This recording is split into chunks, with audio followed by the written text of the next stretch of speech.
যেভাবে দেওয়ার দিবে আমি দিয়ে দিয়েছি, ঠিক আছে। আচ্ছা ওকে, তাহলে এবার আসো আমরা এই যে শুরু থেকে এখন পর্যন্ত মোটামুটি কি কি পড়লাম, কোন কোন টপিক একটু পড়াশোনা করলাম, আসো একটুখানি রিভিউ করি। যে কোনো একটা টপিক বা চ্যাপ্টার শেষ করে ফেললে পিছন থেকে রিভিউ করে আসলে যেটা সুবিধা, পড়াশোনাটা তোমার কানেক্টেড মনে থাকবে, যে এখন পর্যন্ত যা পড়লাম এটা একটা সুতোয় বাঁধা মনে থাকবে। তো একজন একটু যারা শুরু থেকে ক্লাস করেছো একটু মোটামুটি রাফলি টপিকগুলো বলো, এরপর আমরা একটুখানি আলোচনা করি, দেন আজকে আর একটা টপিক আমরা জাম্প করবো। তুমি একটু বলো তো, তোমার নাম কি জানো? ফারাবি। ফারাবি বলো তো, যে বসে বসে সব বসে বসে। হ্যাঁ, সংবিধানের আগে একদম শুরু থেকে মনে আছে যে একদম শুরু থেকে আমরা কি পড়লাম? আমি মনে করি যে একদম প্রথমে আমরা বাংলাদেশের জিও পলিটিক্যাল লোকেশন বা জিওগ্রাফিক্যাল লোকেশন, সেটা বুঝতে গিয়ে আমরা বাংলাদেশের অ্যাডভান্টেজ ডিসঅ্যাডভান্টেজগুলো কী কী, চ্যালেঞ্জেসগুলো কী কী তার জিও পলিটিক্যাল লোকেশনে, স্পেশালি ইন্ডিয়ার সাথে তার কানেক্টিভিটি, এগুলো আমরা বুঝবার চেষ্টা করেছি। ম্যাপে একে একে আমরা পড়েছি, এখানে খুব গুরুত্ব দিয়ে আমরা পড়েছি সেভেন সিস্টার্স, এবং বিশেষ করে বাংলাদেশের সাথে ভারতের লাগোয়া যে সীমান্তগুলো মানে রাজ্যগুলো আছে এগুলো পড়েছি। এইটা পড়তে গিয়ে আমরা একটা কয়েকটা গুরুত্বপূর্ণ জিনিস বের করেছি, যে ট্রানজিট অ্যান্ড করিডোর। তাই মনে আছে সবার যে ট্রানজিট এবং করিডোরের পার্থক্য কী যেন?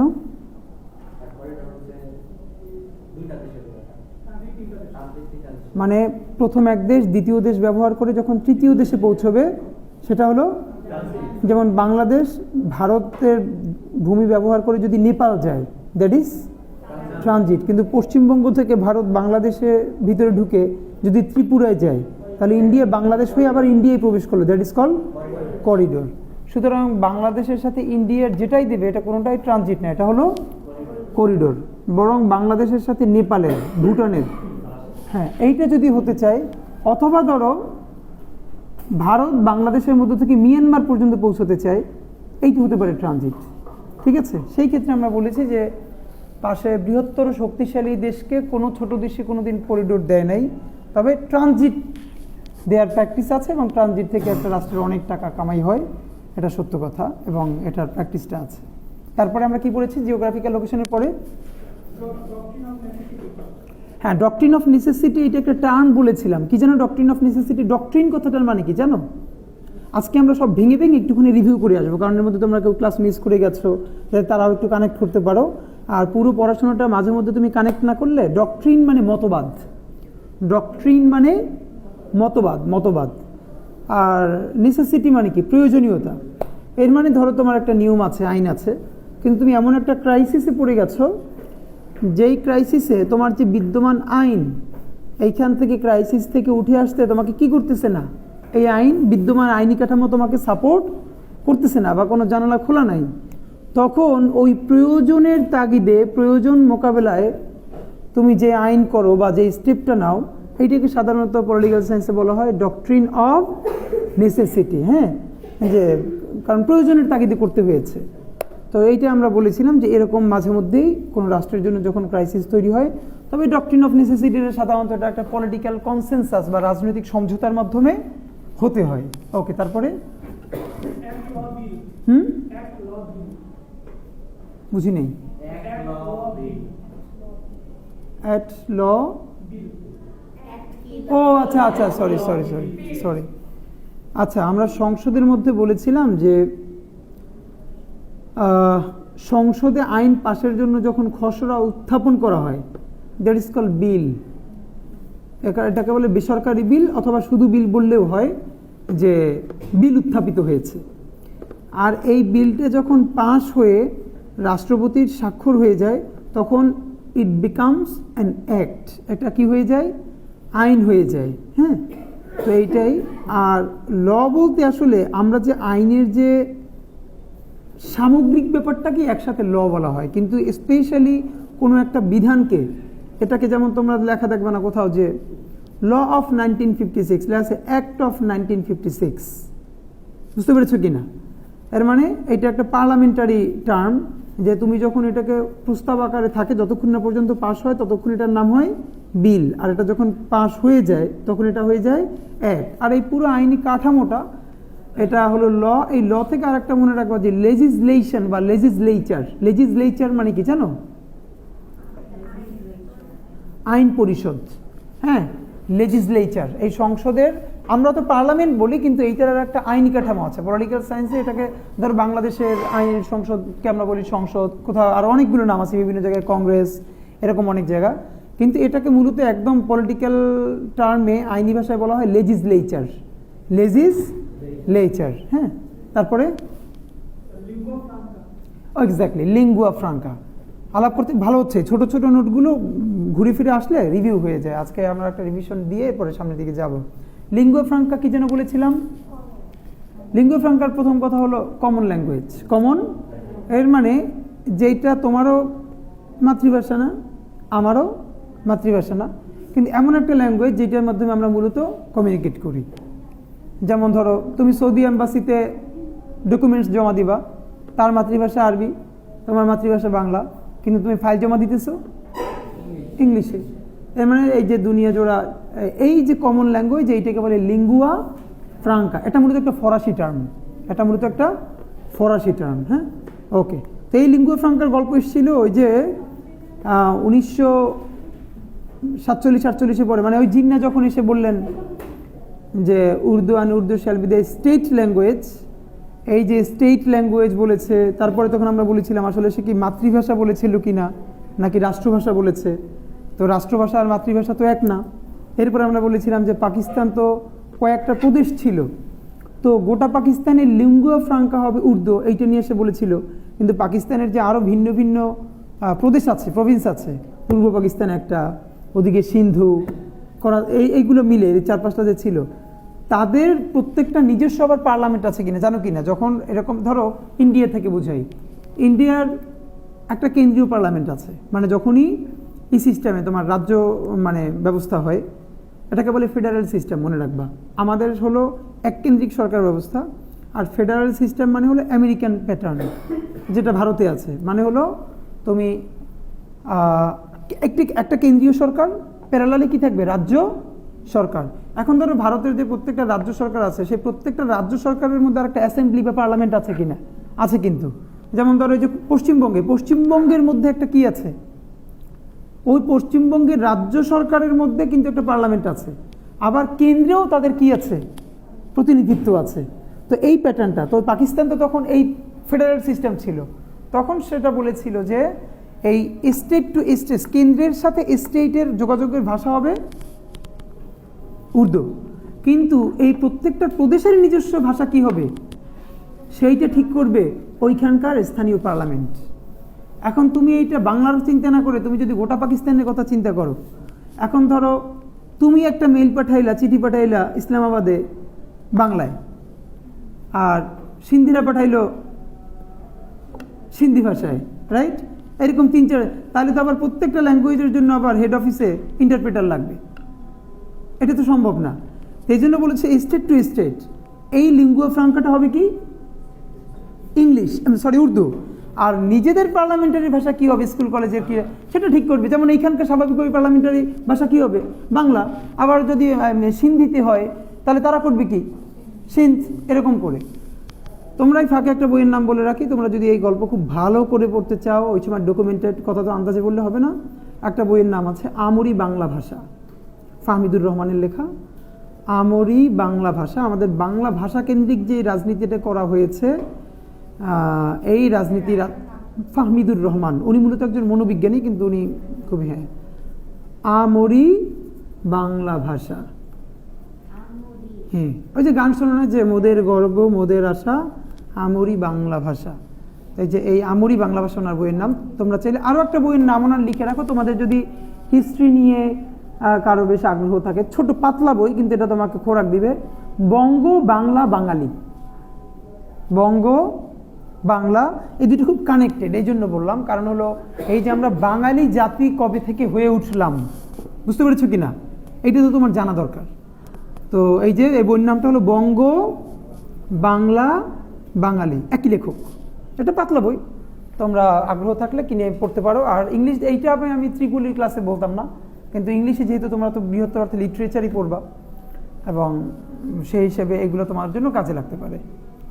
আর কেউ একটু নোট নিও যে আজকে ক্লাসের শেষের দিকে বঙ্গ বাংলা বাঙালি বা বঙ্গ আমি কেন বললাম এটার সাথে, এটার একটা তাৎপর্য আছে, কারণ আমরা আগামী দুটো ক্লাস একটু হিস্ট্রির দিকে মুভ করব, যেটা হলো emergence of Bangladesh.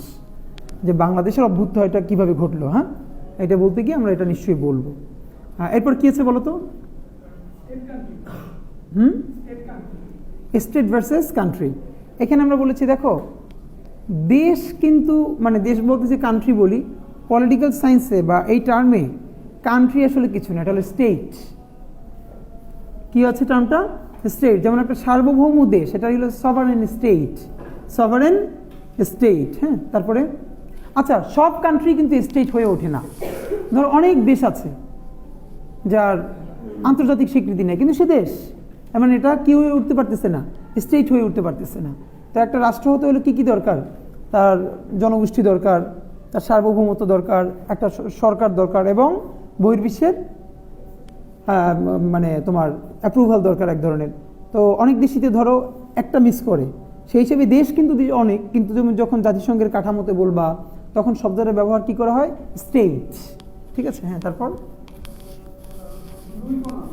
Blue economy মানে কি জানো? সমুদ্র অর্থনীতি। ব্লু ইকোনমি, যেটা বাংলাদেশের ভবিষ্যতের জন্য দুই তিনটে যেটা খুবই একদম মানে গ্রোয়িং, এর একটা হলো বাংলাদেশের ব্লু ইকোনমি, আমাদের সমুদ্র অর্থনীতি। হ্যাঁ, বিশেষ করে আমরা আমাদের সমুদ্রকে কিভাবে ইউটিলাইজ করে এখান থেকে প্রচুর পরিমাণ বেনিফিট নিতে পারি। যেমন দেখো বাংলাদেশের একটা জিনিস তো ব্যবহার করতে দেয় হয় না, এবং এটা এখন পর্যন্ত ভারত এটাকে ইউটিলাইজ করতে দেয় না। পৃথিবী, তোমরা সোয়াচ অফ নো গ্রাউন্ডের নাম শুনেছো? এটা কোথায়? সোয়াচ অফ নো গ্রাউন্ড বে অফ বেঙ্গলেই, কিন্তু এটা আমাদের সুন্দরবন থেকে খুব কাছে, আমাদের ভূখণ্ডের মধ্যে। এই সোয়াচ অফ নো গ্রাউন্ড হলো পৃথিবীতে সম্ভবত এই একটা বা দুইটার মধ্যে একটা, যেটা হলো এটা সোয়াচ অফ নো গ্রাউন্ড মানে জিনিসটা কি বোঝো কি না, মানে গ্রাউন্ডলেস, সমুদ্রের নিচে যেতে যেতে যেতে যেতে মানে এটা আসলে কোথায় গিয়ে তলা আর খুঁজে পাওয়া যায় না। তো এইরকম একটা হলো, ওইটা সম্ভবত 20 কিলোমিটার জুড়ে আমাদের ওই জায়গাটা, যেখানে বঙ্গোপসাগরের যে এইরকম একটা, এবং এই জায়গাটা হলো এই যে ডলফিন টলফিন এগুলোর অভয়ারণ্য। হ্যাঁ, তোমার এগুলোর একদম আর কি সবচেয়ে বড় অভয়ারণ্য হলো এই সোয়াচ অফ নো গ্রাউন্ড। প্রচুর রিসোর্সেস, এটাকে যদি তুমি এখন তুমি এটা যদি ইউজ করতে চাও, মানে এইটার যে জিনিস আছে এইটাকে তুমি যদি ধরো কাজে লাগাইতে চাও, তাহলে তোমার কি লাগবে? আগে ওই সোয়াচ অফ নো গ্রাউন্ডে যাওয়ার মতো তোমার ক্যাপাসিটি থাকতে হবে বারবার। ধরো আমাদের যদি টেকনোলজি খুব সাউন্ড থাকতো, তাহলে এই সোয়াচ অফ নো গ্রাউন্ডকে ট্যুরিজমে ইন্টিগ্রেট করে শত শত কোটি টাকা কামাই করা যেত। যত তো এই যে মালদ্বীপ, তোমার তার তো মূল রেভিনিউ কিসের? ট্যুরিজম, আর কিচ্ছু না। একটা ট্যুরিজম দিয়ে তুমি বাংলাদেশের, এবং তোমরা যারা টুকটাকে যে ধরো নেপাল ভুটানও গেছো, দেখবা এখানে গিয়ে এমন কি স্পেশাল আছে নেপালের, ধরো মাউন্ট এভারেস্ট ছাড়া, যে বাংলাদেশে কোনো না কোথাও এটা নাই। কিন্তু যেটা ওই ছোট একটা জিনিসটাই তারা এমনভাবে গুছিয়ে টুছিয়ে রাখে যে এটা, আর বাংলাদেশ হইলো তোমার কক্সবাজার পর্যন্ত গেলেও শুনবা যে মাসে একটা দুইটা যে রেপ কেস আছে, এবং যে কোনো জায়গায় ধরো বিদেশি বাংলাদেশি মানুষ পাইলেই মুরগি বানাই দেয়, জিনিসপত্র বিক্রি করে এরকম করে সেরকম কইরা। তো আর বিদেশি পাইলে তো কথাই নেই, বুঝতে পেরেছো কিনা? মালদ্বীপের নিয়ম হলো যদি কোনো ট্যুরিস্ট কোনো লোকাল পিপল সম্বন্ধে জাস্ট অভিযোগ জানায়, অভিযোগ সত্য না মিথ্যা তার আগে তার অ্যারেস্ট করা হবে। এটা হলো প্রথম কথা, কোনো কথাই নেই, আগে অ্যারেস্ট করা হবে। মানে তার ট্যুরিজম হলো যেহেতু তাদের প্রধান জায়গা, এর মানে তারা ভীষণ সেফ। তো বাংলাদেশের ট্যুরিজম নিয়ে তো ধরো কোনো কাজ বাংলাদেশের যা ছিল, এটাকে যদি ট্যুরিজমটা মোটামুটি করা যেত, ব্র্যান্ডিং করা যেত, এটা তো বিরাট একটা রেভিনিউ জেনারেট করতে পারতো।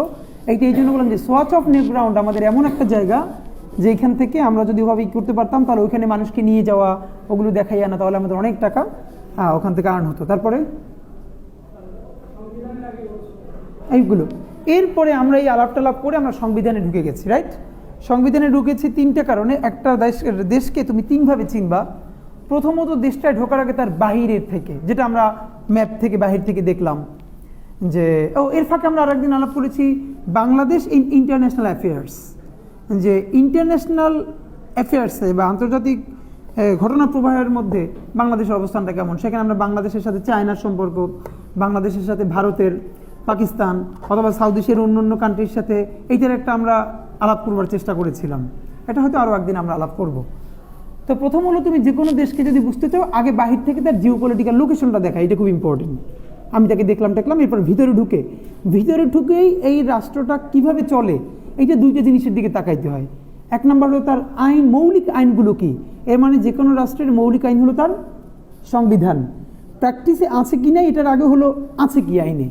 এর মানে হলো সংবিধান হলো তার কি সব থেকে আইনের বড় উৎস একটা। আর একটা হলো তার ইকোনমিক্স, তার ফাইন্যান্স, মানে তার পুরো বাজেট সিস্টেমটা কি, তার টোটাল রেভিনিউ কোত্থেকে আসে। ধরো এই যে বাংলাদেশের বাজেটে যে তিনটে চারটা খাত থেকে সব থেকে বেশি আসে বাংলাদেশের জিডিপি, কোন কোন খাত বলো তো কয়েকটা। বাংলাদেশে আমাদের আর্নিং হয় মূলত কোন কোন সেক্টর থেকে বেশি? সেবা, কৃষি আর শিল্প। এখন ধরো গার্মেন্টস কোন খাতের মধ্যে? শিল্প। সেবা খাতের মধ্যে কি কি? চিকিৎসা, পরিবহন, তারপর শিক্ষা, তারপর আসলটাই বলো না যেটা সেবা খাতের সব থেকে বড় ইনকাম। সেবা খাতের মধ্যে সব থেকে যেটা বড়, যেখান থেকে রেভিনিউ বড়। হ্যাঁ না না, ওষুধ ইন্ডাস্ট্রি। শোনো, এটা অনেকে কনফিউজ করে ফেলে। ওষুধ তুমি যখন কিনো তোমার জন্য হইলো এটা সেবা, যে বিক্রি করে তার জন্য কি?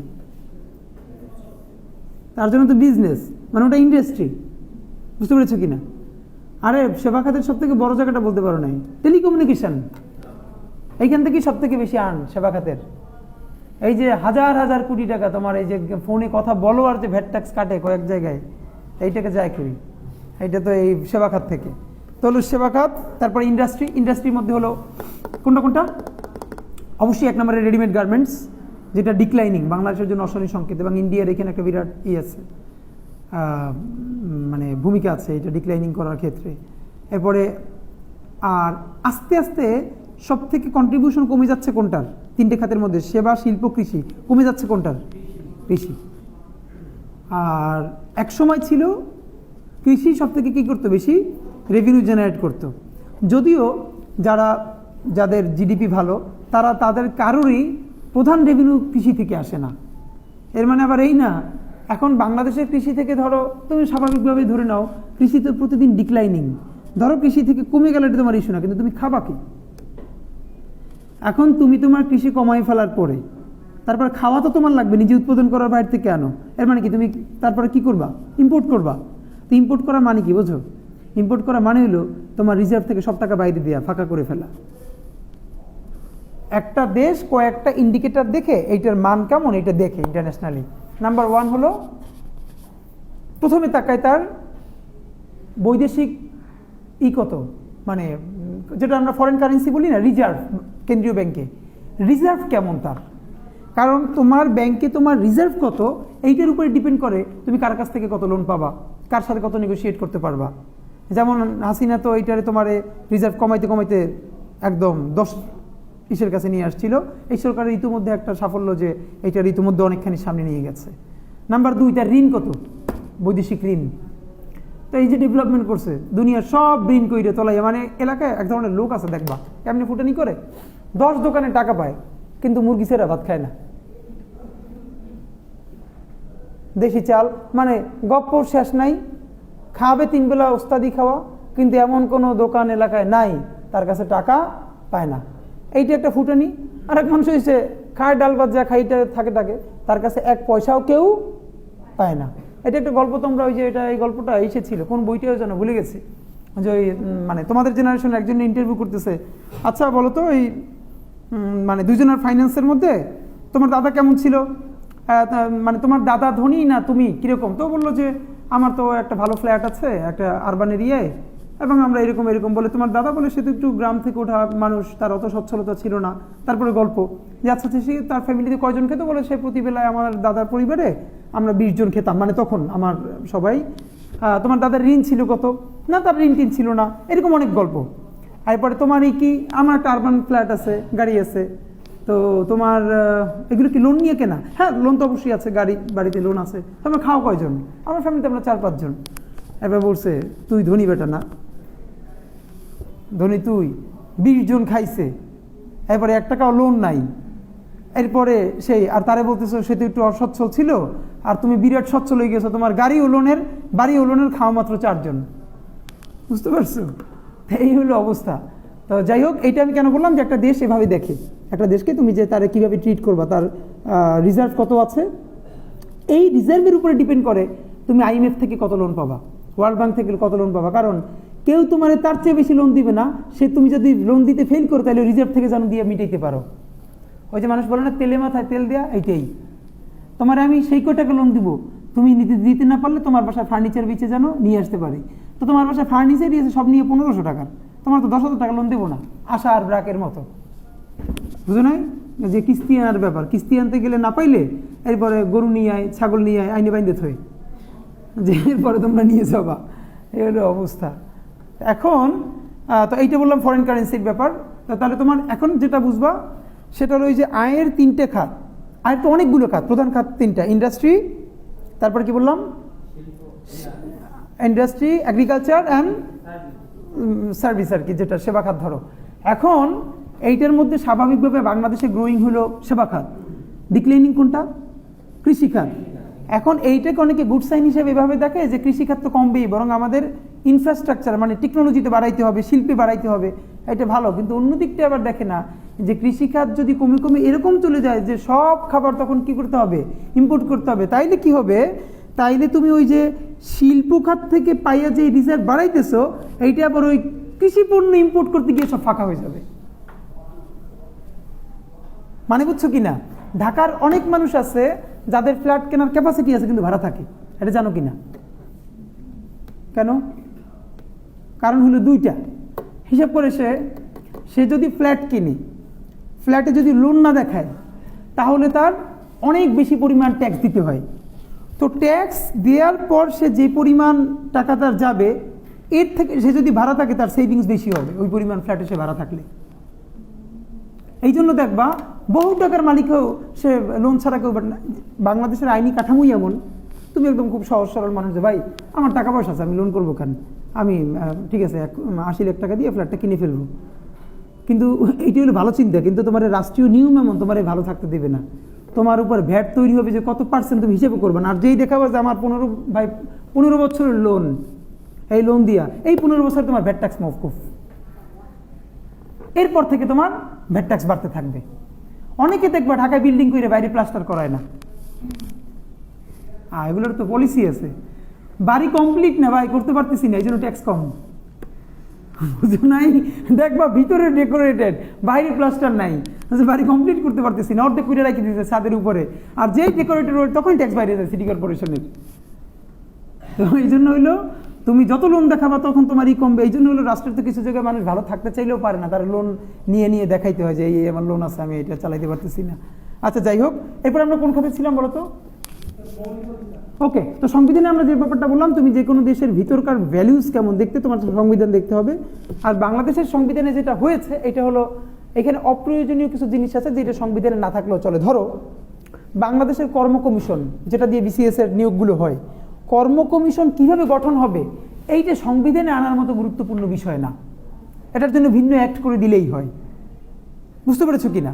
এটা এখানে দরকার নাই, বরং সংবিধানে দরকার এই যে রাষ্ট্র পরিচালনার মূলনীতি, তারপরে হলো ফান্ডামেন্টাল রাইটস, এই যেগুলো বললাম এগুলো ইটস ওকে। মানে বাংলাদেশের সংবিধানে এখন যা আছে এর অর্ধেক করলেই হয়। অপ্রয়োজনীয় বলতে এই জিনিসগুলোকে কি ভিন্ন বিধিবদ্ধ আইন করলেই হয়। সেক্ষেত্রে আমরা সংবিধানকে 3টে ভাগে পড়েছি, আসো সংবিধানকে রিভিউ করি। বাংলাদেশের সংবিধানের ভাগ কয়টা? ভাগ 11টা ভাগ। বাংলাদেশের সংবিধানের মোটাল ভাগ কয়টা? 11টা। অনুচ্ছেদ কয়টা? 153টা। গুড। 11 ভাগের প্রথমটা কি? প্রজাতন্ত্র। এরপরে 2 নম্বরে রাষ্ট্র পরিচালনার মূলনীতি, 3 মৌলিক অধিকার, 4 নির্বাহী বিভাগ, 5 আইন বিভাগ, 6 বিচার বিভাগ, 7 নির্বাচন, 8 মহা হিসাব নিরীক্ষক ও নিয়ন্ত্রক, 8 কর্ম কমিশনে যেটা বললাম, 9 কি না 10 হলো সংবিধান সংশোধন। হ্যাঁ না, ওটা তো মৌলিক অধিকারের মধ্যে একটা পার্ট, কোনটা যেন মিস করে আসছে অথবা 2বার বলছে। নির্বাচন তো বলছে, তাহলে একটা ডাবল বলা হয়েছে। আর 11 নম্বর হলো বিবিধ। এখন এই সংবিধানের মধ্যে তোমরা কি জানো কিনা, এই 11টা ভাগ ছাড়াও এরপরে কিছু তফসিল আছে। তফসিল, এই তফসিলের মধ্যে এই আওয়ামী সরকার এসে ঢুকাইছে 7ই মার্চের ভাষণ, এরপরে আরো যা যা আছে আর কি, এগুলো তো সংবিধানে রাখার মতো কোনো ব্যাপার না। আচ্ছা একটা টার্ম দেখি পারো কিনা তোমরা, এইটা নিয়ে তো আলোচনা চলতেছে, দেখি লেখো তো যে হাসিয়া মানে কি? হাসিয়া সংবিধানের একটা গুরুত্বপূর্ণ টার্ম, দেখি পারো কিনা কেউ।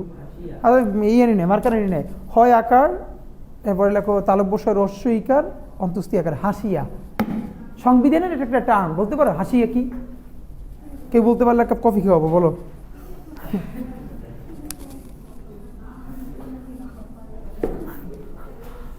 বলো বলো, সংবিধানে কিছু গুরুত্বপূর্ণ টার্ম আছে, এর একটা টার্ম কি বললাম? হাসিয়া। যে হাসিয়া কি সংবিধানে? শোনো আমি তোমাদেরকে একটু বলি, আমি তোমাদের তো এই ডিসেম্বরেই কুইজ শুরু হবে, আমি কিন্তু এরকম ছোট ছোট প্রশ্ন করব টেকনিক্যাল টার্ম দিয়া। আমি প্রশ্ন করব হোয়াট ইজ স্যাটেলাইট স্টেট। আমি যেটা ক্লাসে বলিনি এটা কোনো সময় বলবো না, কোনো না কোনো সময় আমি বলবো স্যাটেলাইট স্টেট কি, difference between transit and corridor. বুঝতে পেরেছো কিনা? আমি জিজ্ঞেস করবো এরকম করে, সেভেন সিস্টার্সের কোন কোন দেশগুলো, রাজ্যগুলো বাংলাদেশের সীমান্ত লাগোয়া, এই চারটার নাম বলো, এবং কার কোন কোন জেলার পাশে? হ্যাঁ এই এখন বলতেছি না, আলোচনায় রাখছি না, এই জন্য ইজি। এটি যখন করব তখন দেখবা তুমি এলোমেলো হয়ে গেছে। বুঝতে পারছো কিনা? এলোমেলো না হওয়া তাই তো ভালো, কিন্তু আমি মানে কি কাকে বলে কত প্রকার এইগুলো নিয়ে কোনো প্রশ্ন আমার হবে না, প্রশ্ন হবে একদম ছোট ছোট টু দি পয়েন্টে, যাতে জিনিসটা তুমি বোঝো। আমি হয়তো বলবো যে সংবিধানের 11টা ভাগের শুধু নাম লিখে দাও। আমি বলবো অ্যাটর্নি জেনারেল সংবিধানের কোন ভাগের মধ্যে পড়েছে? অ্যাটর্নি জেনারেল পদটা বলো। নির্বাহী বিভাগ, রাইট। আচ্ছা তাহলে এইমাত্র যেন কোনটা বলতে চেয়েছিলাম? হাসিয়া। হাসিয়া হইল সংবিধানে কিছু কিছু টার্ম লেখা আছে, এই টার্মটা কি বুঝায় এটার আবার একটা ব্যাখ্যা দেওয়া আছে। তোমরা টিকা বলো না, টিকা সংবিধানের মধ্যেও ধরো আমি তোমাকে বললাম যে টেকনোক্র্যাট মন্ত্রী, টেকনোক্র্যাট পড়াইছিলাম একদিন, রাইট? এটা কিন্তু এইগুলো জিজ্ঞেস করবো টেকনোক্র্যাট কোটা। তো এখন এইটা দিয়ে সে কি বুঝায় এইটা নিচে ছোট্ট করে লেখা আছে। কোরাম বললাম, কোরাম, কোরাম, কোরাম মানে কি বলতো? জাতীয় সংসদে কোরাম হয় কতজনে? CORUM, quorum. যে কোনো মিটিংয়ে বলে যে মিটিং কোরাম পূরণ হয়েছে, বলতো কোরাম জিনিসটা কি? ধরো এবার তোমার বুঝাই, তোমরা এখানে 20 জন লোক আছো, তোমরা একটা কমিটি গঠন করছো, এখন এখানে একটা ডিসিশন মেক করবা।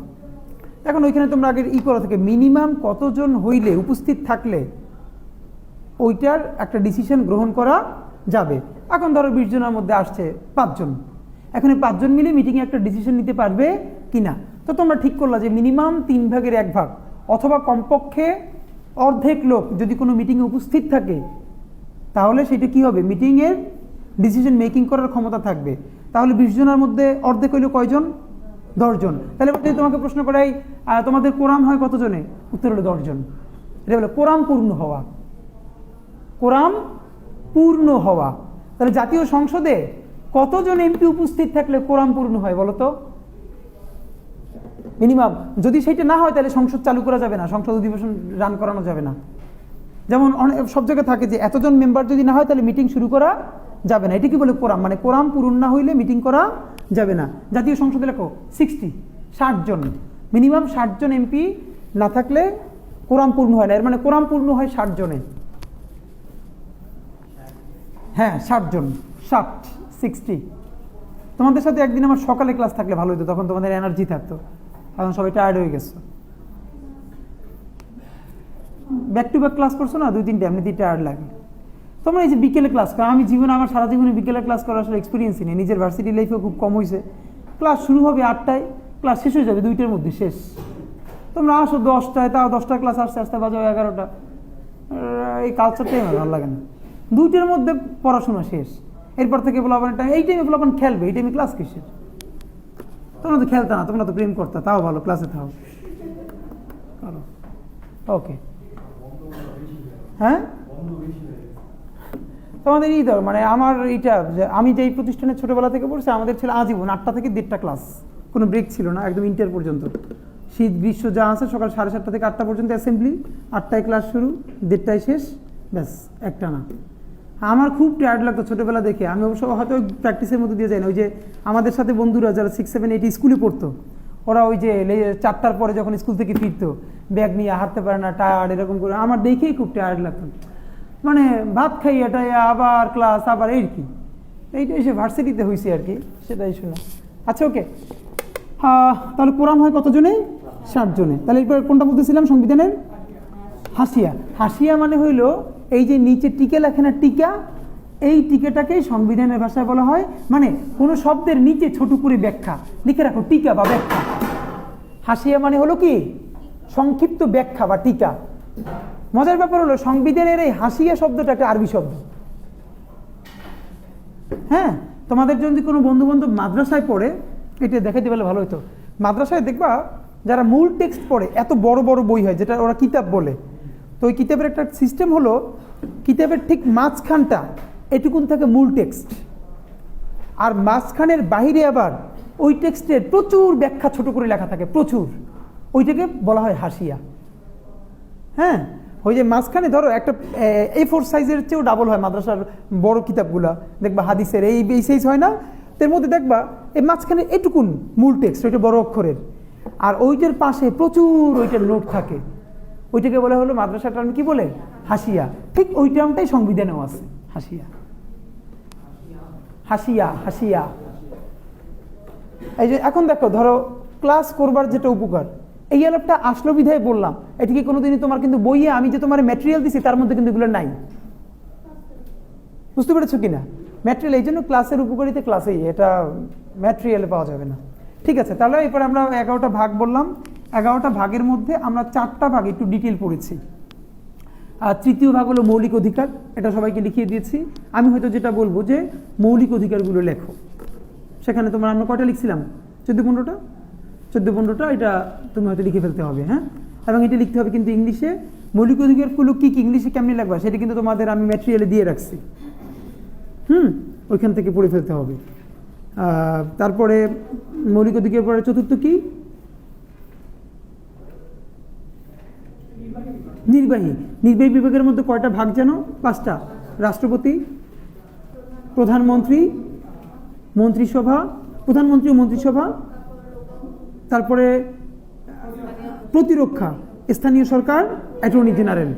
এটার মধ্যে আমরা সবচেয়ে বেশি আলোচনা করেছি প্রধানমন্ত্রী, মন্ত্রিসভা, স্থানীয় সরকার এবং মোটামুটি অ্যাটর্নি জেনারেল সম্বন্ধে বলেছি। ক্লিয়ার? এরপরে আইন বিভাগ। আইন বিভাগ মানে হলো জাতীয় সংসদ, এটা নিয়ে আলাপ আমরা করেছি যে জাতীয় সংসদের সীমান্তগুলো কিভাবে, মানে 300 আসন কিভাবে ভাগ হয়। ধরো এখানে এটা আলাপ করেছি কিনা যে এই 300 আসনের পরে জাতীয় সংসদে আরো 50টা সংরক্ষিত আসন আছে কিনা মেয়েদের, নারীদের জন্য, এইটা ভাগ হয় কিরকম। এই যে সংরক্ষিত নারী এমপি যারা, এদের কনস্টিটিউয়েন্সি কোনটা, মানে ধরো আমি তোমার বললাম তোমার এলাকায় যিনি এমপি তার আসন হলো, ধরো বললাম নারায়ণগঞ্জ 1 বা নারায়ণগঞ্জ 2, রাইট? এখন যে কোনো এমপির নামে লেখা থাকবা যে সদস্য, জাতীয় সংসদ সদস্য ঝালকাঠি 2, এরকম। তো নারী সংসদ সদস্য নিচে কিন্তু এরকম লেখা থাকবে না, লেখা সংরক্ষিত আসন। এর কারণ হলো নারী সংসদ সদস্যদের কোনো স্থায়ী কনস্টিটিউয়েন্সি বা নির্বাচনী এলাকা থাকে না, কারণ সে তো নির্বাচনই করে না। এর মানে তার কোনো কি নাই, নির্বাচনী এলাকা নাই। তো তাহলে এই যে 50 জন নারী সংসদ সদস্য, এইটা কোন প্রসেসে নিয়োগ দেয় এটা একটু বলো তো, কিভাবে করে বলো তো? এই যে 50 জন নারী সংসদ সদস্য কোন কোটায় কিভাবে নেয়? তোমরা এখানে কেউ পটুয়াখালীর আছো? পটুয়াখালীর কেউ নাই? এটা বন্ধ করে দাও একটু, রেকর্ড অনেক টাইম হয়েছে।